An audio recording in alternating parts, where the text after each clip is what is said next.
Hola, buenas tardes. En esta oportunidad les vamos a hablar un poco de derecho constitucional. Mi grupo está conformado por mis compañeras Marianela Castro y Ruth Salcedo y quien les habla Joaquín Rodríguez. Nosotros somos estudiantes de la Escuela de Derecho en segundo semestre y esta es la materia de derecho constitucional. Les vamos a hablar un poco de derechos fundamentales. Cuando hablamos de derechos fundamentales tendremos que hablar de un autor importante como lo es Robert Alexis, que habla un poco del derecho subjetivo. El derecho subjetivo, que es una disposición jurídica, es una norma jurídica o varias normas jurídicas, una proposición jurídica o varias proposiciones jurídicas, así tal cual lo describe Robert Alexis. El derecho fundamental es un todo, ¿no? Es un conjunto de normas y disposiciones de derecho fundamental que se adscriben interpretativamente a una disposición de derecho fundamental. El concepto es un poco abstracto, ¿no? Dice que los derechos fundamentales son derechos subjetivos que revisten propiedades específicas. O sea, cuando hablamos de derechos subjetivos estamos hablando de conceptos que se emiten y no están apoyados estrictamente eh, en el positivismo, o sea, sino que son conceptos muy subjetivos dependiendo del autor. Dice, ¿en qué consiste el carácter fundamental de los derechos fundamentales? Entonces dice, el carácter fundamental es una propiedad compleja que a su vez está compuesta por otras propiedades. Como consecuencia, la pregunta de partida puede formularse de manera eh, más precisa de la siguiente forma. ¿Qué propiedades constituyen el carácter fundamental de los derechos fundamentales y le atribuyen a estos derechos su naturaleza específica dentro del género de los derechos subjetivos? A esta pregunta se le aludirá cuando enseguida se pregunta acerca de las propiedades fundamentales de los derechos fundamentales. ¿Cuáles son esas propiedades de los derechos fundamentales? Tenemos que hablar de propiedades formales y propiedades materiales. Las de las propiedades formales dice que no todos los derechos subjetivos del sistema jurídico son ni pueden ser derechos fundamentales. Los derechos fundamentales vinculan al legislador y de esta manera establecen límites al proceso democrático de toma de decisiones políticas. En cambio, en las propiedades materiales de los derechos fundamentales, dice que las propiedades formales no son suficientes para formular un concepto apropiado y completo de carácter fundamental de los derechos fundamentales. La pregunta es si el texto de la Constitución, el bloque de constitucionalidad y la jurisprudencia constitucional han establecido y reconocido ya todos los derechos fundamentales o aún deberían reconocer como fundamentales otros derechos subjetivos, tiene pleno sentido. Para responder estas preguntas relevantes para la decisión política de toda la sociedad es necesario referirse a las propiedades materiales. Dice que existen derechos subjetivos por fuera del derecho. Es un concepto totalmente acertado.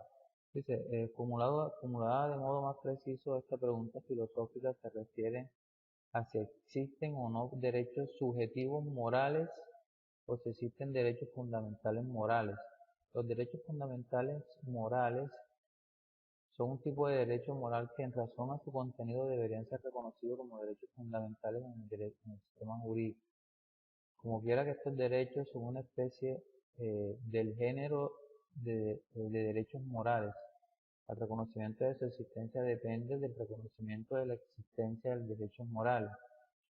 Aquí estamos hablando, se entiende como si fuera un trabalengua, pero es que el concepto de derecho fundamental es, digamos, es abstracto y todavía no está conformado como un todo o no está completamente estructurado, porque como lo decía al comienzo, es un concepto subjetivo. O sea, hay derechos fundamentales que aún hoy no están incluidos en nuestro sistema jurídico. Eh, Vamos a hablar un poco de lo que son los intereses fundamentales de la persona democrática. Dice, la teoría democrática implica a su vez una concepción de la persona que constituye una segunda dimensión de la persona política. De acuerdo con esta concepción, la persona también deben atribuirse ciertos intereses fundamentales. El núcleo de esta concepción consiste en el concepto de autonomía que refleja la idea de Rousseau, de encontrar una forma de asociación política en cada persona y sus bienes sean protegidos, pero a la vez ésta permanezca libre mediante la participación en la toma de decisiones de tal manera que al obedecer el derecho se establezca a sí mismo. De acuerdo con la teoría democrática, a cada persona debe reconocérsele en la mayor medida posible la facultad de darse normas a sí misma.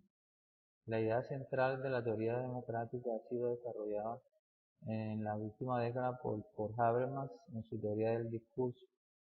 Esta teoría presume un concepto de persona democrática o deliberativa, igual que el concepto liberal de persona. El concepto democrático de persona implica unas facultades básicas que pueden funcionar como base para las propiedades materiales definitorias del carácter fundamental de los derechos fundamentales. Esto lo que básicamente lo que traduce es, como lo mencionaban estos dos autores, es que los derechos fundamentales, como son derechos subjetivos como tal, deben ser un poco más amplios y deben existir, digamos, de una forma más libre en cada persona. A eso se refiere básicamente Habermas y el otro autor que les mencionaba hace un momento. Eh, Voy a hablarle un poco de las necesidades básicas de las personas en el Estado social. Dice, la teoría del Estado social presume una dimensión de la persona política. Antes de hablar del Estado social, Colombia es un Estado social de derecho, ¿no? O sea, Estado social de derecho quiere decir que todas las personas, en teoría, deberían tener las mismas oportunidades.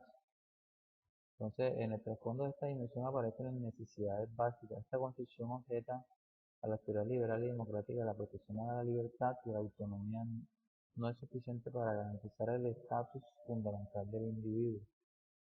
Dice que en cada sociedad existe un gran número de personas que no pueden satisfacer sus necesidades básicas mediante el ejercicio de su libertad, lo que les decía.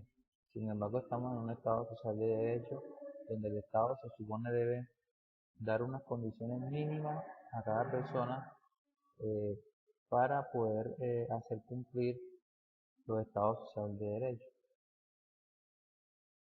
Dice la autonomía, es el objeto de esta necesidad son bienes necesarios para tener una buena vida, tales como alimentación, vivienda, atención en salud, y un mínimo vital, que llamamos un mínimo vital, etc., para el ejercicio de las libertades individuales y políticas.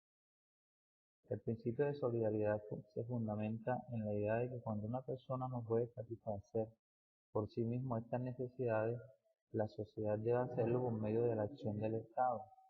Por eso vemos muy seguido que cuando a las personas se les están violando estos derechos, las personas acuden a las herramientas jurídicas que le da la ley para hacer valer estos derechos, que son derechos que toda persona mínimamente debe tener. Entonces, en este sentido, la satisfacción de las necesidades básicas de la persona presenta una propiedad material del carácter fundamental de los derechos fundamentales. En consecuencia, si un derecho subjetivo tiene como propósito satisfacer tales necesidades, debe ser reconocido como un derecho fundamental. O sea, aquí esto se centra, la discusión está centrada básicamente en la persona. O sea, el constituyente primario, la persona es a quien se le debe otorgar todos estos beneficios que el Estado debe garantizar. Los derechos fundamentales que ostentan la propiedad son frecuentemente derechos algo correlativos a deberes de prestación a cargo del Estado. Y como conclusión final, les voy a hablar un poco de las propiedades materiales de los derechos fundamentales. Dice que las propiedades materiales relativas al carácter fundamental de los derechos fundamentales deben entenderse como condiciones suficientes que un derecho subjetivo debe revestir para poder tener el estatus de derecho fundamental. Por lo tanto, un derecho subjetivo debe ser reconocido como un derecho fundamental si protege las facultades morales de la persona liberal o su capacidad de discernimiento o cuando su finalidad es satisfacer las necesidades fundamentales de la persona. A ello se suma que un derecho subjetivo es un derecho fundamental cuando busca asegurar la igualdad en el ejercicio de las libertades facultades de la capacidad de discernimiento de cada persona. Entonces dice, asimismo las propiedades materiales tienen prioridad en relación con las propiedades formales. De esto hablamos al principio y decimos que las propiedades materiales también son relevantes para la ponderación La siguiente regla tiene validez, tanto mayor sea la medida en que un derecho fundamental ostenta una propiedad material, es decir, tanto más el derecho proteja las facultades morales de las personas liberales o la capacidad de discernimiento cuando ésta busca satisfacer sus necesidades básicas. Entonces digamos que, en resumen, los derechos fundamentales están establecidos, el Estado los debe garantizar a través de la herramienta o a través de las normas que lo establecen en nuestra Constitución, y es que nosotros somos un Estado social de derecho y por lo tanto tenemos derecho a unos mínimos vitales que están establecidos en la Constitución y que el Estado debe garantizarle a cada ciudadano individualmente o digamos de forma colectiva en las comunidades. Entonces, para continuar con esta breve exposición, mi compañera Marianela les va a hablar un poco acerca de un grupo de sentencias eh, que les van a aclarar un poco más el concepto de lo que son estos derechos fundamentales.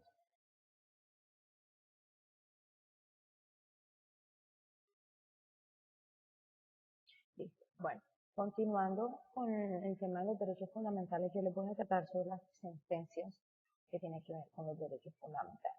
La sentencia C-372 del 11 del artículo 23, esta habla sobre recursos extraordinarios de casación laboral, aumento de la cuantía para acceder a recursos como medida de descongestión judicial, vulnera los derechos fundamentales de los trabajadores. Esto tiene una demanda de inconstitucionalidad por razones claras, ciertamente específicas, pertinentes y suficientes. Aquí se dice que los derechos fundamentales deben de gozar de mecanismos de justicialidad ordinario, preferiblemente también reforzando en los derechos fundamentales mecanismos de protección. Dice que todo derecho fundamental debe de gozar mecanismos de justiciabilidad ordinario y preferiblemente también reforzados, como en el caso colombiano la acción de tutela. Y sin embargo, el derecho no goce de tales mecanismos no significa que no sea fundamental. Y aquí dice que toda persona tiene derecho a una vida digna, no se mezcla si es de estratos altos o de estratos bajos. Esto es lo que trata. Y por ejemplo, en el artículo 86 superior, esto introduce un ordenamiento constitucional de la acción de tutela, un mecanismo subsidiario de protección de derechos fundamentales. Este se debe transmitir de manera preferencial por despachos judiciales y en un término reducido.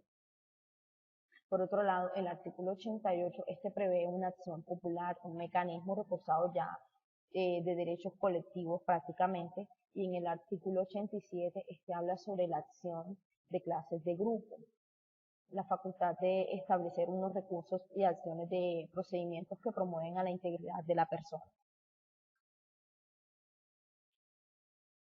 En la sentencia T-406 del 92, esta habla sobre Estado social de derecho constitucional, valores constitucionales, principios constitucionales. Esta sentencia habla más que todo en los hechos sobre las empresas públicas de Cartagena que en el año del 91 comenzaron en el barrio de Vistahermosa con el proceso del alcantarillado público. Entonces, ¿qué pasa en esta sentencia? En esta sentencia, este proceso de alcantarillado que estaba haciendo esta empresa lo puso en funcionamiento aún no siendo terminado, y esto le trajo mucha salubridad a los vecinos del barrio Vista Hermosa, en los cuales ellos, en vez de poner una acción popular, que es el mecanismo de un derecho colectivo, el señor tomó medidas y instauró una tutela. Entonces, ¿qué pasa en esta tutela? En esta tutela se habla de los derechos fundamentales y se dice que el Estado social de derecho se encuentra en el concepto de derecho fundamental. Dos notas esenciales de este concepto lo demuestran en primer lugar de su dimensión objetiva, es su trascendencia del ámbito propio del derecho individual hacia otros aparatos organizativos del Estado. Como muy bien lo dice el señor, en vez de poner una acción popular que era un mecanismo de derecho colectivo entre todos los habitantes del barrio Vista Hermosa, en la parte afectada, él lo que hizo fue poner una acción de tutela, lo cual el juez dictaminó que no era una acción de tutela por el cual no puso ningún cargo a las empresas de aseo público. Entonces, esta tutela ciertamente se le violan los derechos fundamentales a las personas del barrio Vista Hermosa, dándose así de que no le habían solucionado el inconveniente con estas aguas residuales de los cuales muchos niños se vieron afectados. Continuando con la sentencia C de la 288 del 2012, esta es sostenibilidad fiscal, instrumento para alcanzar de manera progresiva la finalidad del Estado social y democrático. De normas sobre sostenibilidad fiscal no implica. Esta norma trata sobre dignidad humana, trabajo de igualdad y solidaridad como principios fundamentales. En esta norma, el alcance de la ESCD, el amparo regulado de la definición del Estado constitucional colombiano en el artículo primero, este se basa en 4 principios esenciales que delinean los aspectos estructurales de la función estatal como el ciudadano, o sea, la dignidad humana, el trabajo, la solidaridad social, la igualdad. Y de acuerdo con estos principios fundamentales de la dignidad humana, las autoridades del Estado tienen proscrito tratar a las personas no como simples instrumentos, como cosas o mercancías, como tampoco ser indiferente frente a situaciones de peligro. O sea, toda persona tiene derecho a respeto y a una vida digna.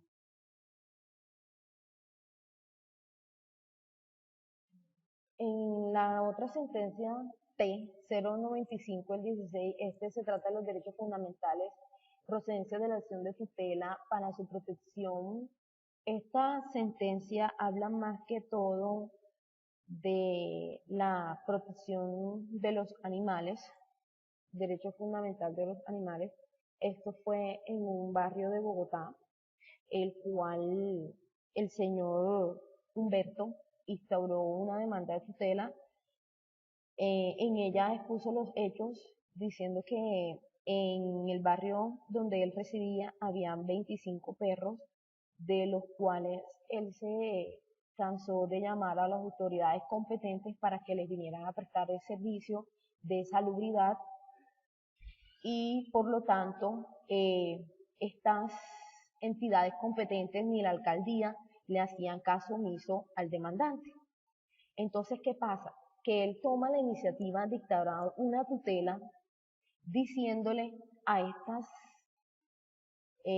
aulas competentes que tomen o sea, que tomen su cargo, que le hagan el favor y vengan, visiten a los perros, son 25 perros, hay niños, la gente no puede tocarlos, tiene que echarle la comida a cierta distancia porque eran perros que son bravos, se han criado en la calle entre ellos mismos, eh, entonces algunos tenían mal de rabia, otros no estaban vacunados, entonces ¿qué pasa? Que él estaba llamando a las aulas competentes para que vinieran y se hicieran cargo de estos 25 perros, los cuales esta demanda no tuvo caso omiso por el juez, entonces eh, no tuvo también en contra a las aulas competentes, entonces por el caso de que